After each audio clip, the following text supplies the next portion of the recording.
역대상 4장에서 8장까지는 거주지 기준으로 기록한 이스라엘 12지파의 주요 계보에 대해서 기록하고 있습니다. 오늘은 이 가운데 5장 그리고 6장을 읽는데 5장과 6장은 크게 네 문단으로 나눌 수가 있습니다. 먼저 5장은 거주지 기준으로 기록한 요단 동편 두 지파 반의 주요 계보와 관련한 사건에 대해서 기록하고 있고요. 그리고 6장 1절에서 30절은 레위 지파의 주요 계보를, 31절에서 53절은 레위인 성전 찬양단 분파별 책임자들 및 레위인 대제사장의 계보를, 그리고 54절부터 81절까지 6장이 굉장히 길어요. 그래서 개인적으로 읽으시라고 오늘 권면을 합니다. 레위 자손 각 분파가 분배받은 주요 성읍들에 대해서 기록하고 있습니다. 오늘 이 가운데서 5장 1절 2절 말씀에 대해서 살펴보겠습니다. 이스라엘의 장자 르우벤의 아들들은 이러하니라. 르우벤은 장자라도 그의 아버지의 침상을 더럽혔으므로 장자의 명분이 이스라엘의 아들 요셉의 자손에게로 돌아가서 족보에 장자의 명분대로 기록되지 못하였느니라. 유다는 형제보다 뛰어나고 주권자가 유다에게서 났으나 장자의 명분은 요셉에게 있으니라. 여기서 역대기 기자는 야곱의 아들 가운데 유다는 형제보다 뛰어나다라고 말하죠. 그래서 어저께 살펴본 대로 야베스는 유다 지파였죠.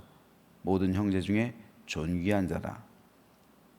즉 유다 지파 중에서도 가장 존귀한 자가 되었던 것처럼 유다는 형제들보다 가장 뛰어났다라고 말합니다. 그 이유는 주권자가 유다 지파에게서 나왔기 때문이라는 겁니다.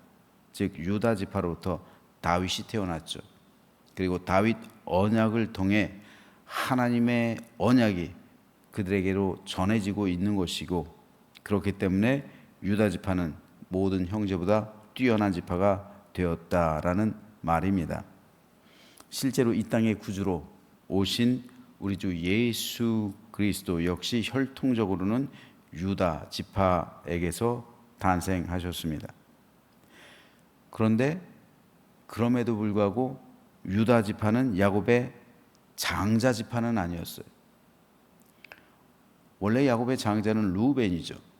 하지만 르우벤은 야곱의 척 비라와 통간하는 죄악으로 인해서 장자의 명분이 요셉에게로 돌아갔습니다. 그래서 요셉의 두 아들 므낫세와 에브라임이 야곱의 양자가 된 거예요. 그러니까 므낫세하고 에브라임은 요셉의 아들이기도 하지만 요셉의 아들이 아니라 야곱의 아들이기도 해요. 즉 양자가 된 거예요. 할아버지가 아니에요. 야곱은 므낫세와 에브라임에게 아버지죠. 양자가 된 겁니다. 그래서 두 몫을 상속받게 된 거예요. 장자의 권리가 두 몫이잖아요. 즉 요셉은 장자가 되었기 때문에 두 몫을 할당받게 되었습니다. 그래서 성경에는 요셉 지파라고는 거의 안 불려요. 요셉 지파가 아니라 므낫세 지파 그리고 에브라임 지파라고 불리는 거예요. 신천지 봤더니 뭐 요셉 지파에서 날라오더라고요. 아니, 성경에서 그건 성경 잘못 해석하는 겁니다. 요셉 지파가 아니라 에브라임 지파, 므낫세 지파예요. 또 므낫세는 장자잖아요. 장자니까 또 반지파씩 이렇게 나뉜 거예요. 므낫세 반지파 해서 오른쪽 요단 동편에도 있고 요단 서편에도 있고요. 여기서 우리는 두 가지 중요한 사실을 깨닫게 됩니다. 첫째로 성도에게 있어서 가장 중요한 것은 거룩함이라는 사실이에요. 르우벤이 아무리 장자로 태어났어도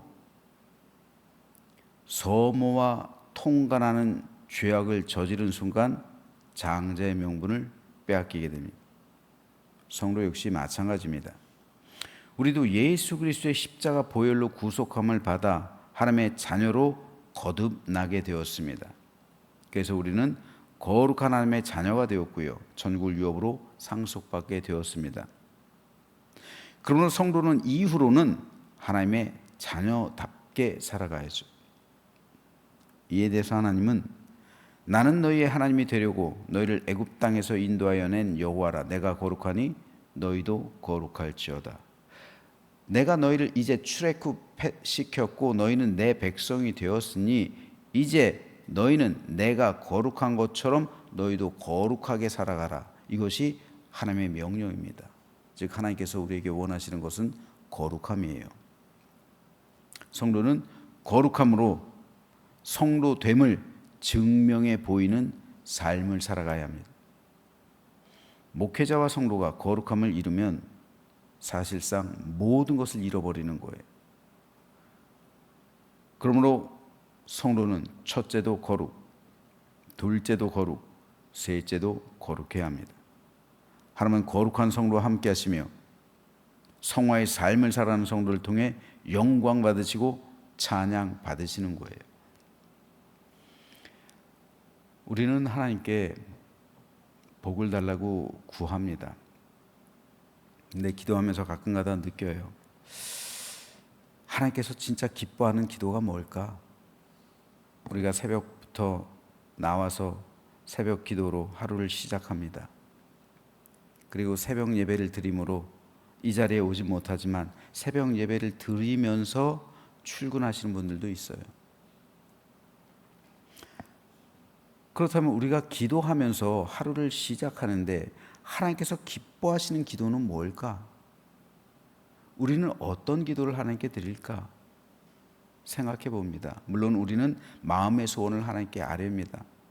하나님께 요청하는 게 마음의 소원이죠. 하나님께서 기뻐하세요. 그 모든 기도, 기도 자체가 하나님을 즐겁게 하는 겁니다.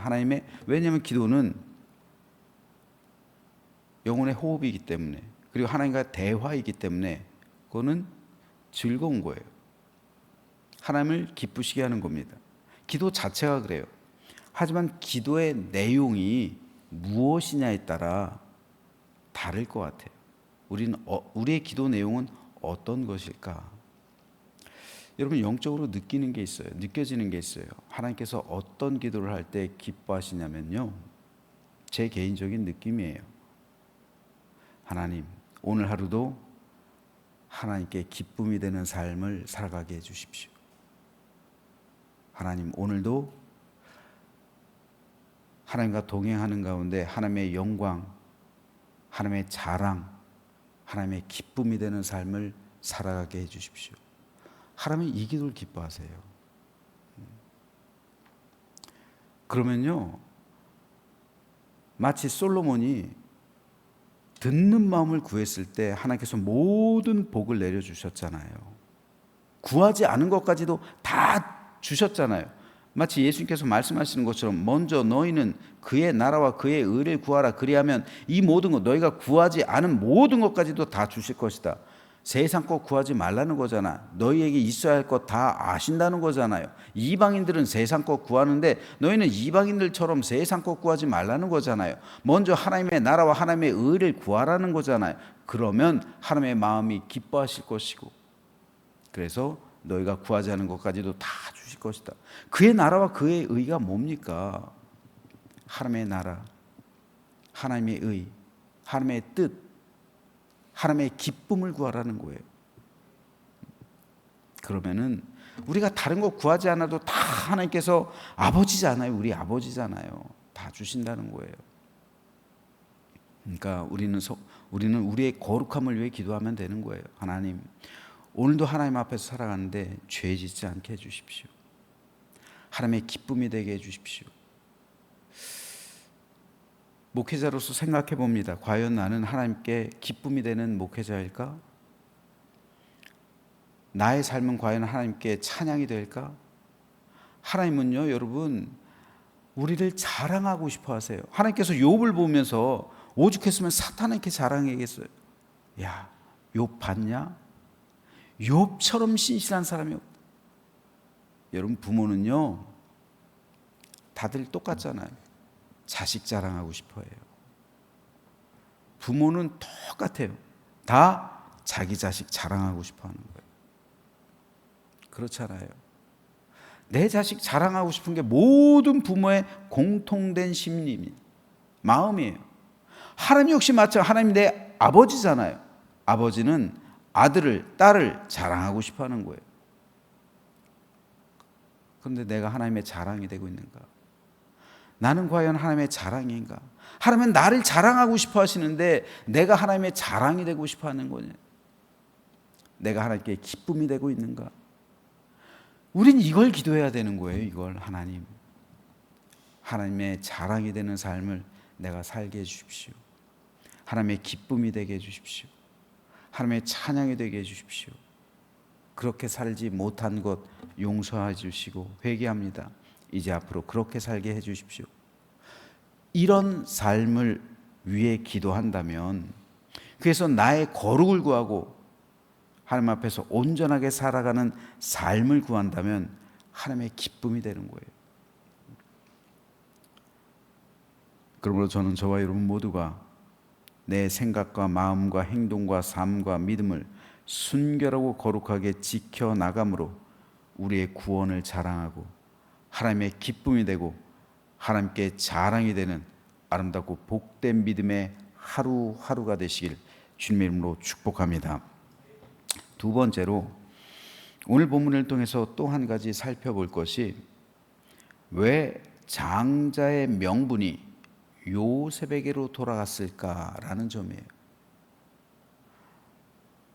역대기서 기자의 기록처럼 유다는 형제 중에 뛰어난 사람, 유다 지파는 뛰어나요. 다윗이 그에게 낳고 다윗 언약으로 이스라엘 자체가 존속할 수 있어요.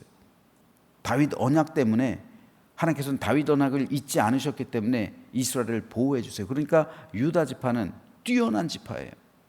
그런데 장자의 명분은 유다에게 있지 않아요. 장자의 명분은 요셉에게로 갔어요. 요셉은 야곱의 12아들 가운데 11번째예요. 요셉 위로 루벤 말고도 무려 9명의 형들이 있어요. 그런데 왜 장자의 명분이, 장자의 권리가 요셉에게로 돌아갔을까요? 그 이유는 요셉이 가족들을 살렸기 때문에 그래요. 야곱은 서열에 따라 장자를 삼은 게 아니라 공로에 따라 요셉을 장자로 삼은 겁니다. 이것은 하나님 나라에도 그대로 적용됩니다. 물론 우리가 구원받는 것은 절대로 우리 공로에 의하지는 않습니다. 우리는 100% 오직 믿음으로만 구원받아요. 하지만 구원은 모든 사람이 공평하고 동등하게 받는 하나님의 은혜이지만 구원받은 이후의 삶은 각자가 다 달라요. 즉 성화는 사람에 따라 다 다른 거예요. 구원받는 것은 공평하고 동등해요. 그래서 천국 들어가는 것은 똑같아요. 하지만 천국에 들어가기까지 살아가는 삶의 과정, 성화의 삶, 이것은 사람에 따라 다 정도가 다릅니다. 어떤 이는 온 마음 다해 하나님을 사랑하고요, 어떤 이는 전심전력해서 하나님 나라를 위해서 투쟁하고요, 어떤 이는 자신의 모든 것을 다해 하나님을 섬깁니다. 따라서 하나님을 사랑하고 영적인 싸움을 하며 하나님을 섬기는 일은 각자의 수고와 노력에 따라 다를 수밖에 없는 거예요. 새벽기도 나오는 것과 안 나오는 건 다른 거예요. 우리 교회는 특별히 기도하는 교회, 그리고 성도가 되려고 노력하는데요, 사실 기도는 하나님과 대화이기도 하지만요, 영혼의 수고로움이기도 합니다. 그래서 사람들은 기도하는 것을 별로 좋아하지 않아요. 교회 나와서 기도하는 것보다 집에서 편안하게 드라마 보는 게 더 재밌어요. 하나님의 말씀을 읽는 것보다 소설을 읽는 게 더 재밌을 때가 있고, 하나님께 예배 드리는 것보다 다른 활동하는 것이 더 좋을 때가 있어요. 이것은 구원은 모든 사람에게 동일하지만 성화는 모든 사람이 다 다르다는 그러한 이유이기도 하는 겁니다. 여러분, 기도하는 것, 전도하는 것, 예배 드리는 것, 봉사하는 것, 섬기는 것 쉬운 일 아니에요. 그렇기 때문에 구원받는 것은 다 공평할지라도 성화와 그리고 이런 수고와 땀을 흘리는 것은 다 다른 거예요. 그런데 중요한 것은 하나님께서 천국에서 예비하신 상급은 성화에 따른 것이라는 거예요. 공로에 따른 것이라는 겁니다. 우린 공로로 천국 가는 것은 아니지만 천국 들어간 이후, 즉 우리가 구원받은 이후 성화에 따라 각자의 수고와 공로에 따라 하나님께서 예비하신 상급은 다르다는 거예요. 하나님 나라를 위한 봉사와 헌신과 수고와 눈물과 땀에 따라서 받는 상급이 다를 수밖에 없는 겁니다.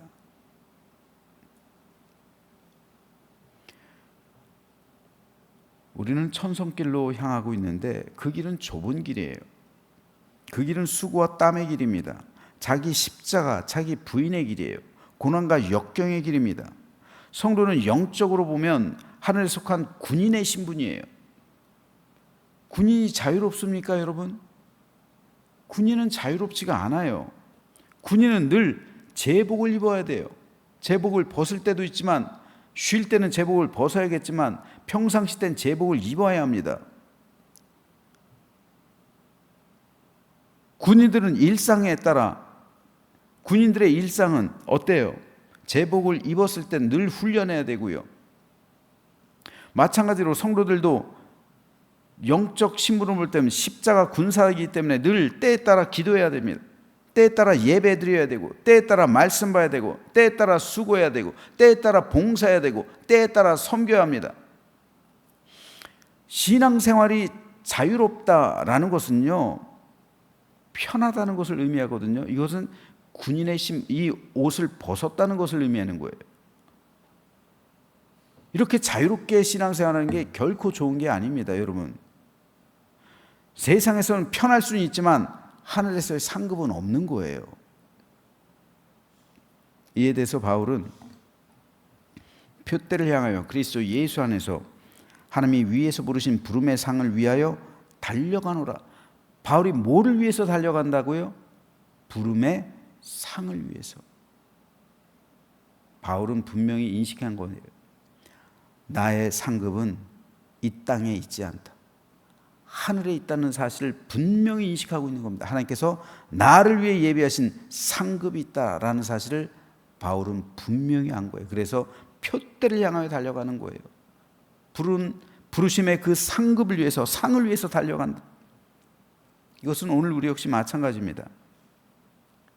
우리도 바울처럼 우리를 부르신 부름의 상을 위해서 표대를 향해서 오늘도 여전히 달려가야 합니다. 그래서 부지런히 오늘 하루 동안 하나님을 섬겨야 돼요. 하나님께서 맡겨주신 사명 온전히 감당해야 돼요. 특별히 오늘 내일 김장이 있어요. 김장에 동참하는 손길과 동참하지 않는 손길은 다른 거예요. 이건 상급에 관계된 거예요. 누가 김장하고 싶어해요? 누가 나와서 헌신하고 싶어해요? 이거 하고 싶은 사람 없어요. 그냥 편하게 신앙생활하고 싶죠. 그냥 누군가 해준 김치 그냥 먹고 싶지 내가 그거 만들고 싶지는 않은 거예요. 하지만 이것은 상급에 관계된 거라고요. 그렇기 때문에 상급을 받는 건 그렇기 때문에 다른 거, 구원받는 건 똑같지만 상급은 다 다르다는 사실이에요. 그러므로 저 여러분 모두 힘이 있을 때, 건강이 있을 때 부지런히 바울처럼 부름의 상을 위하여 달려가시기 바랍니다. 그렇다면 하나님께서 우리를 위해 예비하신 풍성한 상급을 받게 될 줄로 믿으시면서 오늘 하루도 주님 나라를 위해 수고하며 땀 흘리는 보람된 삶을 살아가는 하루 되시기를 주님의 이름으로 축원합니다.